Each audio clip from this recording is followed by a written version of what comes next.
संविधान के लिए बलिदान देने वाले कौन थे? श्यामा प्रसाद मुखर्जी रहे हैं।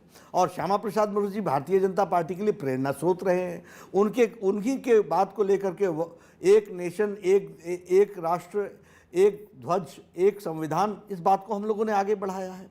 तो हम बाहरी हो गए और वो भीतरी हो गई। बंगाल ने जो दृष्टि दी उसको लेकर सारे देश में जाने वाले लोग भारतीय जनता पार्टी के। क्या ममता बनर्जी एक पॉलिटिकल गेम खेल रही है? वो इनसाइडर वर्सेस आउटसाइडर की की बात कर रही है। इसकी वजह से आप लोगों को भी मेहनत या फिर कहीं तो जद्दोजहद ज्यादा करनी पड़ रही है, क्योंकि अमित शाह ने भी मेरे साक्षात्कार में बोला कि भूमिपुत्र ही बनेगा इंटरव्यू। आप लोगों को भी एम्फेसाइज करके बोलना पड़ रहा है कि एक बंगाली मुख्यमंत्री होगा, हम बाहर से किसी को नहीं लेके आएंगे। इस पर आप क्या कहना चाहते हैं कि ममता बनर्जी जी, हम इलेक्शन में मेहनत हमेशा करते हैं और हमको करने में कोई आपत्ति नहीं होती, ये हम करेंगे ही करेंगे। लेकिन फॉल्स नैरेटिव को बंगाल की जनता ने निगेट कर दिया है, रिजेक्ट कर दिया है। इसलिए आप ऐसे जितने भी आरोप लगाने चाहे आप लगाइए। और मैं आपको बताऊं, ये सब आरोप किसी में भी कोई कंटेंट या कोई गहरापन नहीं है। ये देखिए, एक मुख्यमंत्री के द्वारा कहना भारी लोग आ रहे हैं, ये भारत के संविधान के स्पिरिट के अनुसार है क्या? एक 10 साल तक संवैधानिक पद पर रहने वाली महिला नेत्री इस तरीके के शब्दों का शब्दावली कहती है, आप पूछते नहीं है, वो बात अलग है। लेकिन ये उनके बारे में और उनके व्यक्तित्व के बारे में और उनके सोच के बारे में बहुत दूर तक इंगित करता है। एक आप लोगों पे आरोप है कि आप कॉम्युनल एजेंडे के ऊपर पूरे इलेक्शन को लेके गए हैं।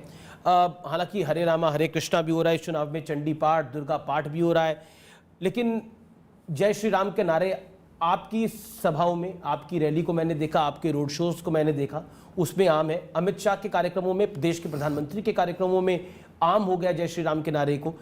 इसको आप कैसे देखते हैं? क्या ये कॉम्युनल एजेंडा है? क्योंकि ममता बनर्जी खुद अब चंडी पाठ कर रही हैं। अमित जी, बहुत आपने अहम सवाल उठाया है। मैं जरा तफसील से इसका जवाब देना चाहता हूँ, इत्मीनान से जवाब देना चाहता हूँ। 10 साल तो आपने विसर्जन को रोका दुर्गा पूजा के, 10 साल तो आपने सरस्वती पूजा नहीं होने दी, 10 साल तक आपने सारे विषयों को रोकने का आपने प्रयास किया और आपने तुष्टीकरण की राजनीति की, आपने अपीजमेंट की राजनीति की, आपने कुछ लोगों को कम्युनल एंगल पर प्रश्रय दिया। और मैं आपसे पूछता हूँ, इस बार टीएमसी के सभी नेताओं को सरस्वती पूजा क्यों मनाना पड़ा? क्यों घंटी बजानी पड़ी? क्यों चंडी पाठ करना पड़ा, वो भी 2021 में आकर के? इसलिए कि बंगाल की जनता ने इस बात को समझ लिया कि आपने कम्युनल एंगल चलाया और उसके कारण लोगों ने अपने तरीके से, आज जो आपके टेप्स वूप्स आए हैं वो बाहर क्लब हाउस के, उसमें वो बता रहे हैं कि 10 साल से तो हम तुष्टीकरण करते रहे और हमारा नारा है, उसमें तो 20 साल, उसमें सभी लोग जुड़ जाते हैं। भारतीय जनता पार्टी तो उसमें नहीं आती है। तो यही लोग तो तुष्टीकरण करते रहे और हमारा तो कहना है तानाशाही, तुष्टीकरण, टोलाबाजी, इसके खिलाफ हम चुनाव लड़ रहे हैं।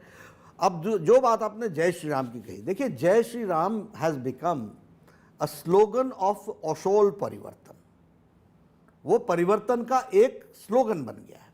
और जय श्री राम को, और वो भी कैसे?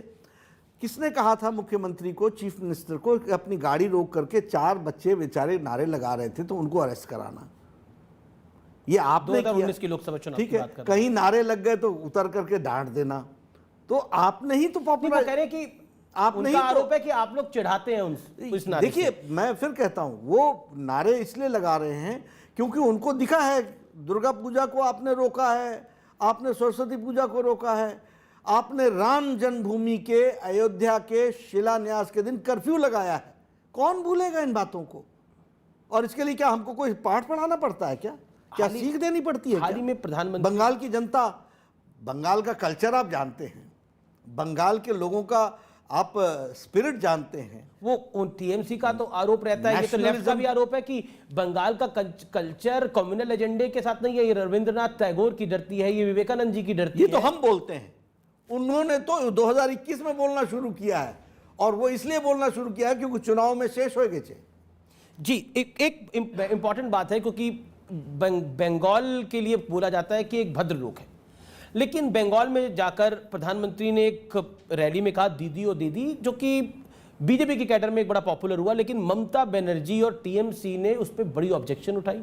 क्या कहना चाहते हैं आप? देखिए, ममता जी ने प्रधानमंत्री जी के लिए क्या शब्दावली प्रयोग की है, ये हम आपको ऑन एयर नहीं सुना सकते।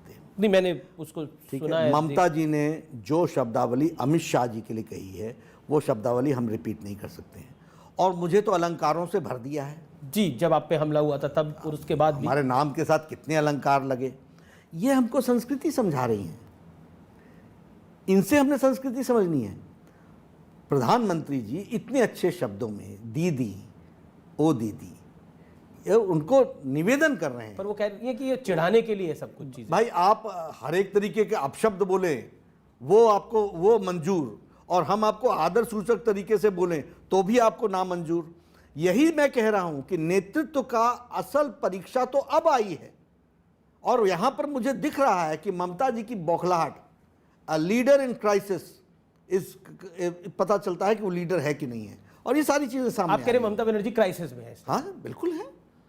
और क्राइसिस मतलब उनके हाथ से चुनाव निकल चुका है, वो हार रही हैं। आप तो कह रहे और थे वो उनको दिख दूसरी रहा है। सीट से भी चुनाव लड़ेंगी, लेकिन अभी तक तो वो खबर आई नहीं है। आ जाएगी। प्रधानमंत्री ने भी ये कहा। देखिए, ये उनका फैसला करने का विषय है। जी। लेकिन नंदीग्राम से हार रही हैं, ये तय है। नंदीग्राम से हारी है 100%। जी बिल्कुल। 2 मई को हम आपसे पूछ सकते हैं। आप मेरे से जरूर बात कीजिएगा। जी चलिए, क्योंकि क्लब हाउस की बात हुई और मैं व्यूअर्स को बता देता हूं कि क्लब हाउस एक सोशल मीडिया प्लेटफॉर्म है जिस पर काफ़ी वार्तालाप होता है, और वहाँ पर ममता बनर्जी के जो चीफ स्ट्रैटेजिस्ट है प्रशांत किशोर, उनका एक ऑडियो वायरल हुआ है जिसमें वो बीजेपी को जो बंगाल में समर्थन मिल रहा है उसकी बहुत साफ तौर पर बात कर रहे हैं। क्या कहना चाहते हैं आप उसके बारे में? और उन्होंने 20 साल से जो तुष्टीकरण हुआ जिसको बीजेपी, जिसको माफ करिए लेफ्ट, कांग्रेस, टीएमसी ने जम के करा, और अब हिंदुओं को लग रहा है कि उनकी तरफ कोई खड़ा है। क्या कहना चाहते हैं आप? देखिए, प्रशांत किशोर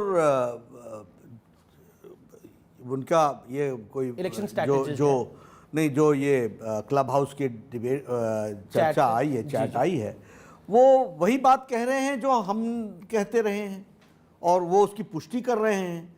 तो इससे ज़्यादा और क्या प्रमाण हो सकता है कि उनका स्ट्रैटेजिस्ट, उनको दृष्टि और दिशा देने वाला, नेतृत्व देने वाला व्यक्ति, अगर वो इस तरीके की बातचीत कर रहा है जो बीजेपी कहती आई है, और बीजेपी को ही वो मान रहा है कि आने वाले समय में बीजेपी वो पर उन्होंने बोला कि देखिए मेरी पूरी चैट आनी, पूरी ऑडियो आना चाहिए, मैं तो ये बोल रहा हूं कि बीजेपी नहीं जीत रही है। तो वो ये हमारे हाथ में तो है नहीं, वो अपनी पूरी चैट ले आए जी।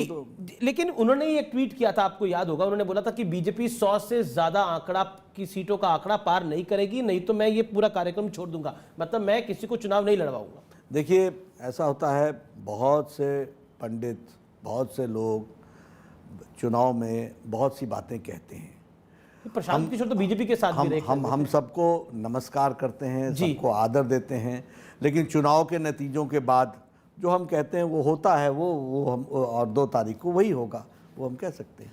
क्या आपको लगता और है? हमारा कहना ये है कि हम जनता की आवाज़ को पहचान करके बोलते हैं। मैं आपसे एक बिल्कुल सीधा सवाल पूछता हूँ और मुझे उम्मीद है कि नड्डा जी आप भी इसका स्पष्ट जवाब देंगे। इन ऑडियो टेप में पोलराइजेशन की बात है, हालांकि उसमें बहुत क्लैरिटी के साथ जिक्र नहीं है, लेकिन मैं आपको क्लैरिटी के साथ एक सवाल पूछता हूं, क्या बंगाल में बीजेपी हिंदू पोलराइजेशन कराने में कामयाब रही है? देखिए, हमारा मत बड़ा स्पष्ट है, और मैं कोई अस्पष्ट शब्दों में नहीं कह रहा हूं जी। सबका साथ, सबका विकास, सबका विश्वास, सबको साथ लेकर के चलना, ये भारतीय जनता पार्टी का लक्ष्य है, तमन्ना है, इच्छा है, और हम उसको लेटर और स्पिरिट में इम्प्लीमेंट करते हैं। मैं उदाहरण देता हूँ, स्वच्छ भारत अभियान चला, 11 करोड़ 70 लाख टॉयलेट्स बने। हमने कभी किसी का मजहब पूछा? हम 50 करोड़ लोगों को 5 लाख रुपए का एनुअल हेल्थ कवरेज दे रहे हैं, गरीब लोग हैं, हमने किसी का मजहब पूछा? उजाला में हम 8 करोड़ लोगों को गैस का सिलेंडर दे रहे हैं, हमने किसी का मजहब पूछा? हम सौभाग्य योजना में 2 करोड़ से 56 लाख के आस